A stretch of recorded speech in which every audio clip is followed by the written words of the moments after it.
यह अभिनय जब समाप्त हुआ तो उधर रंगशाला में धनुष्यज्ञ समाप्त हो चुका था और सामाजिक प्रहसन की तैयारी हो रही थी, मगर इन सज्जनों को उससे विशेष दिलचस्पी न थी। केवल मिस्टर मेहता देखने गए और आदि से अंत तक जमे रहे। उन्हें बड़ा मजा आ रहा था। बीच बीच में तालियां बजाते थे और फिर कहो का आग्रह करके अभिनेताओं को प्रोत्साहन भी देते जाते थे। राय साहब ने इस प्रहसन में एक मुकदमेबाज देहाती जमींदार का खाका उड़ाया था। कहने को तो प्रहसन था, मगर करुणा से भरा हुआ।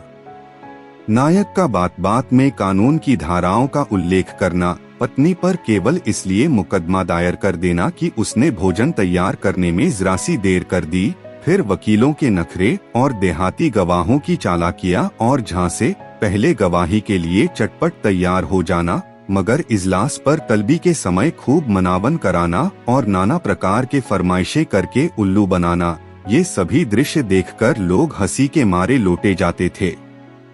सबसे सुंदर वह दृश्य था जिसमें वकील गवाहों को उनके बयान रटा रहा था।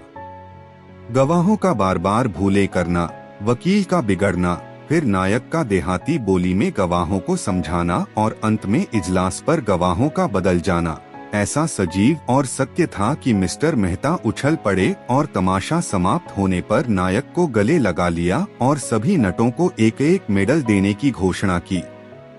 राय साहब के प्रति उनके मन में श्रद्धा के भाव जाग उठे। राय साहब स्टेज के पीछे ड्रामे का संचालन कर रहे थे।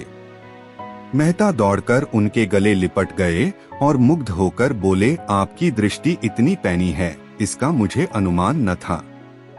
दूसरे दिन जलपान के बाद शिकार का प्रोग्राम था। वहीं किसी नदी के तट पर बाग में भोजन बने, खूब जलक तीड़ा की जाए और शाम को लोग घर आए। देहाती जीवन का आनंद उठाया जाए। जिन मेहमानों को विशेष काम था वह तो विदा हो गए, केवल वे ही लोग बच रहे जिनकी राय साहब से घनिष्ठता थी। मिसेस खन्ना के सिर में दर्द था, न जा सकी, और संपादक जी इस मंडली से जले हुए थे और इनके विरुद्ध एक लेखमाला निकालकर इनकी खब लेने के विचार में मग्न थे। सबके सब छटे हुए गुंडे हैं, हराम के पैसे उड़ाते हैं और मूंछों पर ताव देते हैं। दुनिया में क्या हो रहा है, इन्हें क्या खबर। इनके पड़ोस में कौन मर रहा है, इन्हें क्या परवाह। इन्हें तो अपने भोगविलास से काम है। यह मेहता जो फिलासफर बना फिरता है, उसे यही धुन है कि जीवन को संपूर्ण बना। महीने में 1000 मार लेते हो, तुम्हें अख्तियार है, जीवन को संपूर्ण बनाओ या परिपूर्ण बनाओ। जिसको यह फिक्र दबाए डालती है कि लड़कों का ब्याह कैसे हो, या बीमार स्त्री के लिए वैद्य कैसे आए, या अब की घर का किराया किसके घर से आएगा, वह अपना जीवन कैसे संपूर्ण बनाए। छूटे साड़ बने दूसरों के खेत में मुंह मारते फिरते हो और समझते हो संसार में सब सुखी हैं। तुम्हारी आंखें तब खुलेंगी जब क्रांति होगी और तुमसे कहा जाएगा, बचा, खेत में चलकर हल जोतो। तब देखें तुम्हारा जीवन कैसे संपूर्ण होता है। और वह जो है मालती, जो 72 घाटों का पानी पीकर भी मिस बनी फिरती है। शादी नहीं करेगी, इससे जीवन बंधन में पड़ जाता है और बंधन में जीवन का पूरा विकास नहीं होता। बस जीवन का पूरा विकास इसी में है कि दुनिया को लूटे जाओ और निर्द्वंद्व विलास किए जाओ। सारे बंधन तोड़ दो, धर्म और समाज को गोली मारो, जीवन के कर्तव्यों को पास न फटकने दो, बस तुम्हारा जीवन संपूर्ण हो गया। इससे ज्यादा आसान और क्या होगा। माँ बाप से नहीं पटती, उन्हें धता बताओ, शादी मत करो, यह बंधन है, बच्चे होंगे, यह मोहपाश है, मगर टैक्स क्यों देते हो। कानून भी तो बंधन है, उसे क्यों नहीं तोड़ते, उससे क्यों कन्नी काटते हो। जानते हो न कि कानून की जरा भी अवज्ञा की और बेड़ियां पड़ जाएंगी। बस वही बंधन तोड़ो जिसमें अपनी भोगलिप्सा में बाधा नहीं पड़ती। रस्सी को सांप बनाकर पीटो और 30 मारखा बनो। जीते सांप के पास जाओ ही क्यों, वह फुकार भी मारेगा तो लहरें आने लगेंगी। उसे आते देखो तो दुम दबाकर भागो। यह तुम्हारा संपूर्ण जीवन है। 8 बजे शिकार पार्टी चली। खन्ना ने कभी शिकार न खेला था, बंदूक की आवाज से कांपते थे, लेकिन मिस मालती जा रही थीं, वह कैसे रुक सकते थे। मिस्टर तनखा को अभी तक इलेक्शन के विषय में बातचीत करने का अवसर न मिला था। शायद वहां वह अवसर मिल जाए। राय साहब अपने इस इलाके में बहुत दिनों से नहीं गए थे। वहां का रंगढंग देखना चाहते थे। कभी कभी इलाके में आने जाने से आदमियों से एक संबंध भी हो जाता है और रोब भी रहता है। कारकुन और प्यादे भी सचेत रहते हैं। मिर्जा खुर्शीद को जीवन के नए अनुभव प्राप्त करने का शौक था, विशेषकर ऐसे जिनमें कुछ साहस दिखाना पड़े। मिस मालती अकेले कैसे रहती? उन्हें तो रसिकों का जमघट चाहिए। केवल मिस्टर मेहता शिकार खेलने के सच्चे उत्साह से जा रहे थे। राय साहब की इच्छा तो थी कि भोजन की सामग्री, रसोइया, कहार, खिदमतगार सब साथ चलें, लेकिन मिस्टर मेहता ने उसका विरोध किया। खन्ना ने कहा, आखिर वहां भोजन करेंगे या भूखों मरेंगे? मेहता ने जवाब दिया, भोजन क्यों न करेंगे, लेकिन आज हम लोग खुद अपना सारा काम करेंगे। देखना तो चाहिए कि नौकरों के बगैर हम जिंदा रह सकते हैं या नहीं। मिस मालती पकाएंगी और हम लोग खाएंगे। देहातों में हाड़ियां और पत्तल मिल ही जाते हैं और ईंधन की कोई कमी नहीं। शिकार हम करेंगे ही। मालती ने गिला किया, क्षमा कीजिए, आपने रात मेरी कलाई इतने जोर से पकड़ी कि अभी तक दर्द हो रहा है। काम तो हम लोग करेंगे, आप केवल बताती जाइएगा। मिर्जा खुर्शीद बोले, अजी आप लोग तमाशा देखते रहिएगा, मैं सारा इंतजाम कर दूंगा। बात ही कौन सी है। जंगल में हाड़ी और बर्तन ढूंढना हिमाकत है। हिरन का शिकार कीजिए, भूनिए, खाइए और वहीं दरख्त के साये में खर्राटे लीजिए।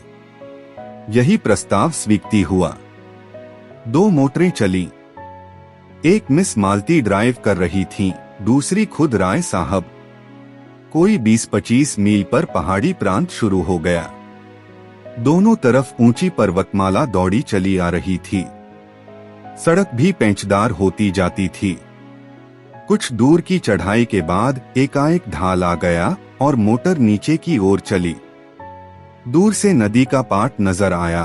किसी रोगी की भांति दुर्बल निस्पंद कगार पर एक घने वटवृक्ष की छाह में कारें रोक दी गईं और लोग उतरे। यह सलाह हुई कि 2-2 की टोली बने और शिकार खेलकर 12 बजे तक यहां आ जाएं।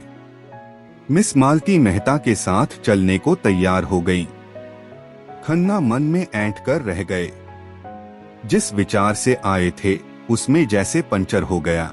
अगर जानते मालती दगा देगी तो घर लौट जाते, लेकिन राय साहब का साथ उतना रोचक न होते हुए भी बुरा न था। उनसे बहुत सी मामले की बात करनी थी। खुर्शीद और तनखा बच रहो। उनकी टोली बनी बनाई थी। तीनों टोलियां एक एक तरफ चल दी।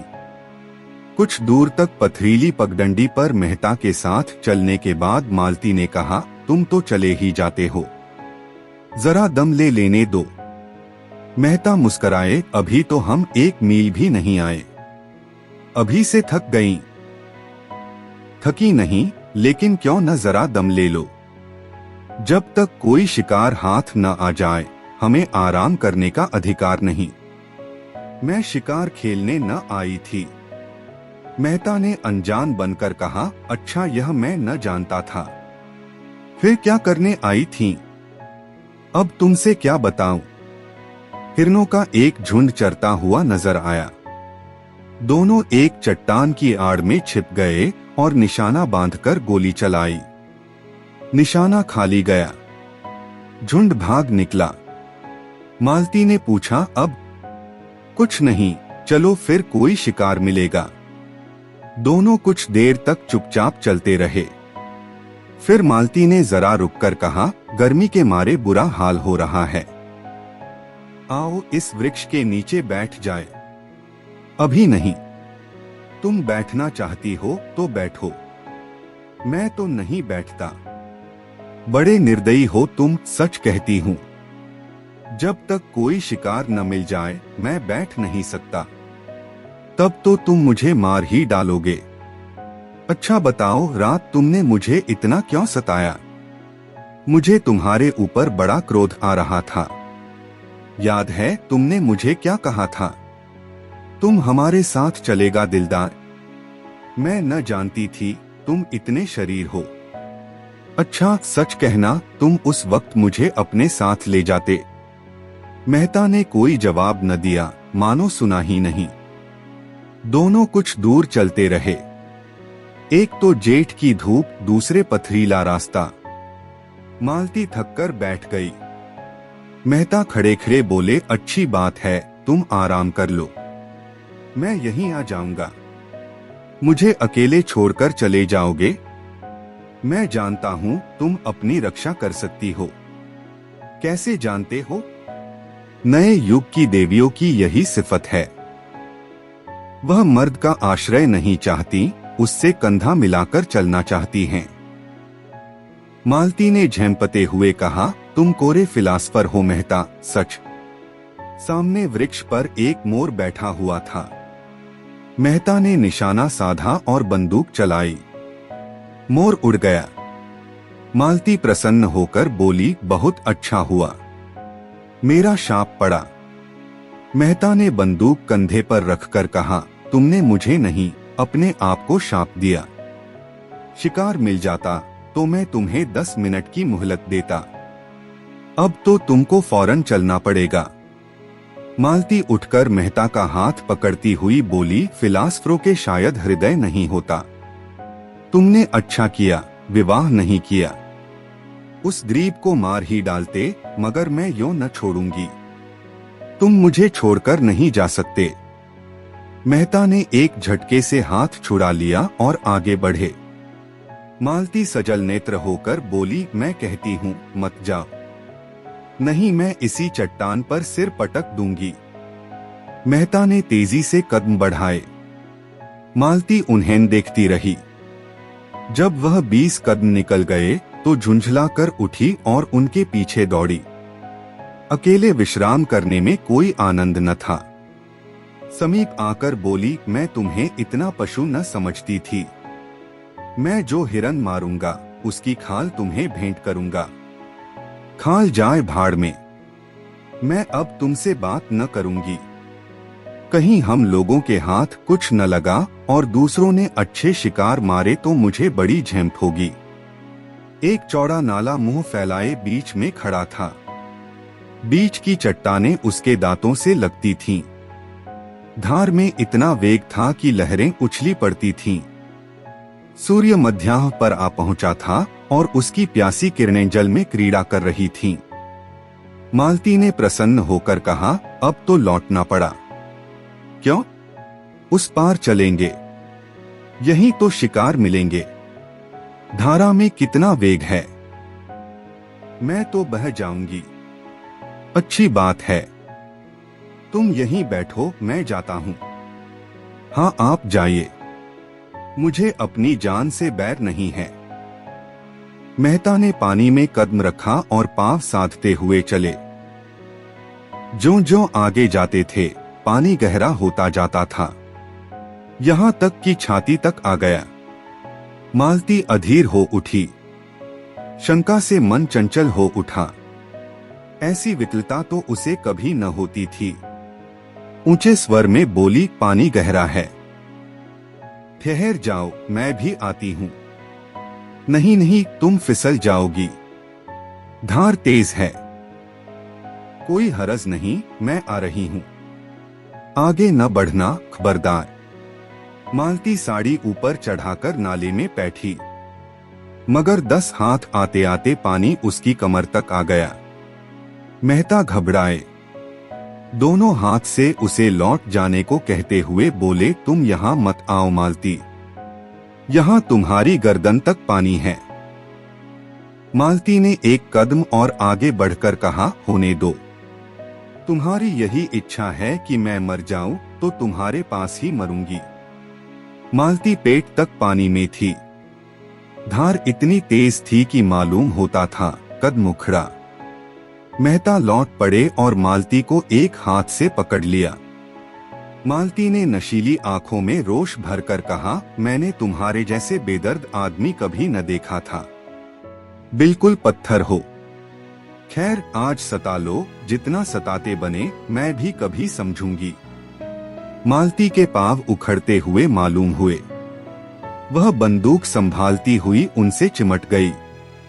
मेहता ने आश्वासन देते हुए कहा, तुम यहाँ खड़ी नहीं रह सकती, मैं तुम्हें अपने कंधे पर बिठाए लेता हूँ।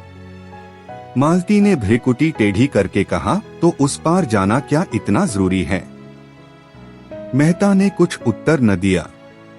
बंदूक कनपटी से कंधे पर दबा ली और मालती को दोनों हाथों से उठाकर कंधे पर बैठा लिया।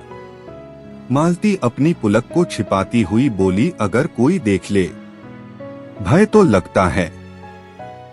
2 पग के बाद उसने करुण स्वर में कहा, अच्छा बताओ, मैं यहीं पानी में डूब जाऊं तो तुम्हें रंज हो या न हो? मैं तो समझती हूँ तुम्हें बिल्कुल रंज न होगा। मेहता ने आहत स्वर से कहा, तुम समझती हो मैं आदमी नहीं हूँ? मैं तो यही समझती हूँ, क्यों छिपाऊं? सच कहती हो मालती, तुम क्या समझते हो? मैं कभी बतलाऊंगा। पानी मेहता के गर्दन तक आ गया, कहीं अगला कदम उठाते ही सिर तक न आ जाए। मालती का हृदय धक धक करने लगा। बोली, मेहता ईश्वर के लिए अब आगे मत जाओ, नहीं मैं पानी में कूद पड़ूंगी। उस संकट में मालती को ईश्वर याद आया, जिसका वह मजाक उड़ाया करती थी। जानती थी ईश्वर कहीं बैठा नहीं है जो आकर उन्हें उबार लेगा, लेकिन मन को जिस अवलंबन और शक्ति की जरूरत थी वह और कहां मिल सकती थी। पानी कम होने लगा था। मालती ने प्रसन्न होकर कहा, अब तुम मुझे उतार दो। नहीं नहीं, चुपचाप बैठी रहो, कहीं आगे कोई गड्ढा मिल जाए। तुम समझते होगे यह कितनी स्वार्थिनी है, मुझे इसकी मजदूरी दे देना। मालती के मन में गुदगुदी हुई, क्या मजदूरी लोगे? यही कि जब तुम्हें जीवन में ऐसा ही कोई अवसर आए तो मुझे बुला लेना। किनारे आ गए। मालती ने रेत पर अपनी साड़ी का पानी निचोड़ा, जूते का पानी निकाला, मुंह हाथ धोया, पर ये शब्द अपने रहस्यमय आशय के साथ उसके सामने नाचते रहे। उसने इस अनुभव का आनंद उठाते हुए कहा, यह दिन याद रहेगा। मेहता ने पूछा, तुम बहुत डर रही थीं। पहले तो डरी, लेकिन फिर मुझे विश्वास हो गया कि तुम हम दोनों की रक्षा कर सकते हो। मेहता ने गर्व से मालती को देखा, इनके मुख पर परिश्रम की लाली के साथ तेज था। मुझे यह सुनकर कितना आनंद आ रहा है, तुम यह समझ सकोगी मालती? तुमने समझाया कब? उल्टे और जंगलों में घसीटते फिरते हो और अभी फिर लौटती बार यही नाला पार करना पड़ेगा। तुमने कैसी आफत में जान डाल दी। मुझे तुम्हारे साथ रहना पड़े तो एक दिन न पटे। मेहता मुस्कराए। इन शब्दों का संकेत खूब समझ रहे थे। तुम मुझे इतना दुष्ट समझती हो, और जो मैं कहूँ कि तुमसे प्रेम करता हूँ, मुझसे विवाह करोगी? ऐसे काठक ठोर से कौन विवाह करेगा? रात दिन जलाकर मार डालोगे। और मधुर नेत्रों से देखा, मानी कह रही हो, इसका आशय तुम खूब समझते हो, इतने बुद्धू नहीं हो। मेहता ने जैसे सचेत होकर कहा, तुम सच कहती हो मालती, मैं किसी रमणी को प्रसन्न नहीं रख सकता। मुझसे कोई स्त्री प्रेम का स्वांग नहीं कर सकती। मैं इसके अंतस्तल तक पहुंच जाऊंगा, फिर मुझे उससे अरुचि हो जाएगी। मालती कांप उठी। इन शब्दों में कितना सत्य था। उसने पूछा, बताओ तुम कैसे प्रेम से संतुष्ट होगे? बस यही कि जो मन में हो वही मुख पर हो। मेरे लिए रंगप और हाव भाव और नाजोअंदाज का मूल्य इतना ही है जितना होना चाहिए। मैं वह भोजन चाहता हूँ जिससे आत्मा की तृप्ति हो। उत्तेजक और शोषक पदार्थों की मुझे जरूरत नहीं। मालती ने ओठ सिकोड़कर ऊपर सांस खींचते हुए कहा, तुमसे कोई पेश न पाएगा, एक ही घाघ हो। अच्छा बताओ, मेरे विषय में तुम्हारा क्या ख्याल है? मेहता ने नटखटपन से मुस्कुराकर कहा, तुम सब कुछ कर सकती हो, बुद्धिमती हो, चतुर हो, प्रतिभावान हो, दयालु हो, चंचल हो, स्वाभिमानी हो, त्याग कर सकती हो, लेकिन प्रेम नहीं कर सकती। मालती ने पैनी दृष्टि से ताककर कहा, झूठे हो तुम, बिल्कुल झूठे। मुझे तुम्हारा यह दावा निस्सार मालूम होता है कि तुम नारी हृदय तक पहुंच जाते हो। दोनों नाले के किनारे किनारे चले जा रहे थे। 12 बज चुके थे, पर अब मालती को न विश्राम की इच्छा थी न लौटने की। आज के संभाषण में उसे एक ऐसा आनंद आ रहा था जो उसके लिए बिल्कुल नया था। उसने कितने ही विद्वानों और नेताओं को एक मुस्कान में, एक चितवन में, एक रसीले वाक्य में उल्लू बनाकर छोड़ दिया था। ऐसी बालू की दीवार पर वह जीवन का आधार नहीं रख सकती थी। आज उसे वह कठोर, ठोस, पत्थर सी भूमि मिल गई थी जो फावड़ों से चिंगारियां निकाल रही थी, और उसकी कठोरता उसे उत्तरोत्तर मोह लेती थी। धाए की आवाज हुई। एक लालसर नाले पर उड़ा जा रहा था। मेहता ने निशाना मारा। चिड़िया चोट खाकर भी कुछ दूर उड़ी, फिर बीच धार में गिर पड़ी और लहरों के साथ बहने लगी। अभी जाकर लाता हूँ। जाती कहाँ है? यह कहने के साथ वह रेत में दौड़े और बंदूक किनारे पर रख गड़ाप से पानी में कूद पड़े और बहाव की ओर तैरने लगे, मगर आध मील तक पूरा जोर लगाने पर भी चिड़िया न पा सके। चिड़िया मर कर भी जैसे उड़ी जा रही थी। सहसा उन्होंने देखा, एक युवती किनारे की एक झोपड़ी से निकली, चिड़िया को बहते देखकर साड़ी को जांघों तक चढ़ाया और पानी में घुस पड़ी। एक क्षण में उसने चिड़िया पकड़ ली और मेहता को दिखाती हुई बोली, पानी से निकल जाओ बाबूजी, तुम्हारी चिड़िया यह है। मेहता युवती की चपलता और साहस देखकर मुग्ध हो गए। तुरंत किनारे की ओर हाथ चलाए और 2 मिनट में युवती के पास जा खड़े हुए। युवती का रंग था तो काला और वह भी गहरा, कपड़े बहुत ही मैले और फूहड़ आभूषण के नाम पर केवल हाथों में 2-2 मोटी चूड़ियां, सिर के बाल उलझे अलग अलग।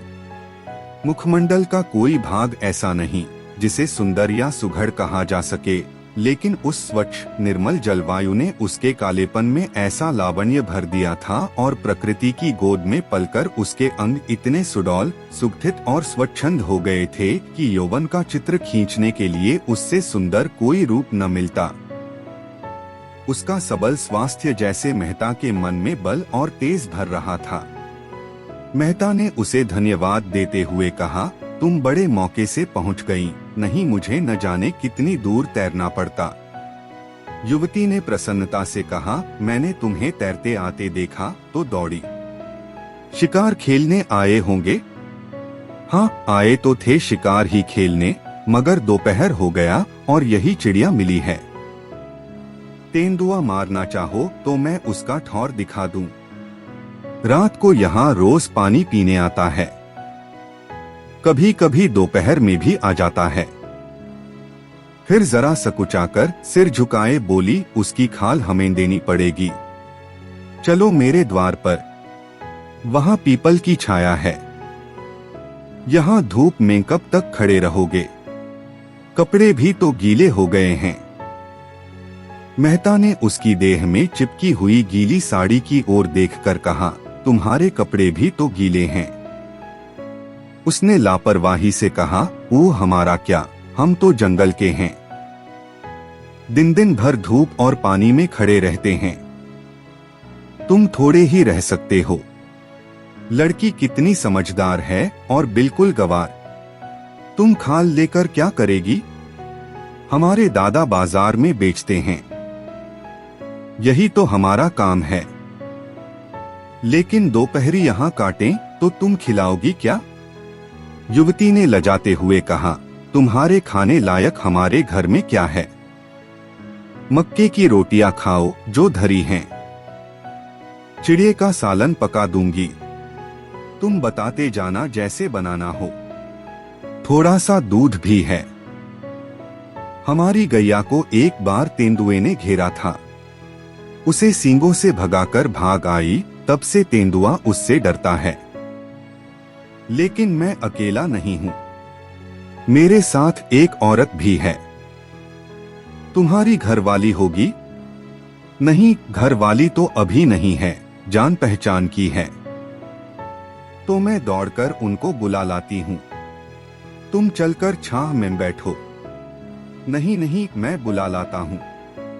तुम थक गए होगे। शहर का रहैया जंगल में काहे आते होंगे?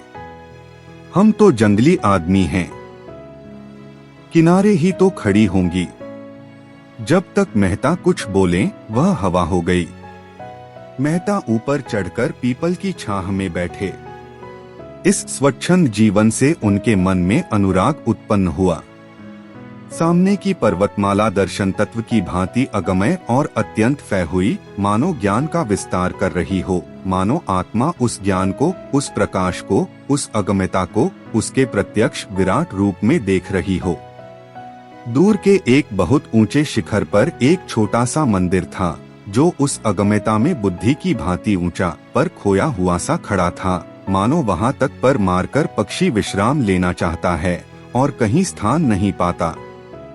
मेहता इन्हीं विचारों में डूबे हुए थे कि युवती मिस मालती को साथ लिए आ पहुंची। एक वनपुष्प की भांति धूप में खिली हुई, दूसरी गमले के फूल की भांति धूप में मुरझाई और निजीद्म। मालती ने बेदिली के साथ कहा, पीपल की छाह बहुत अच्छी लग रही है क्या? और यहाँ भूख के मारे प्राण निकले जा रहे हैं।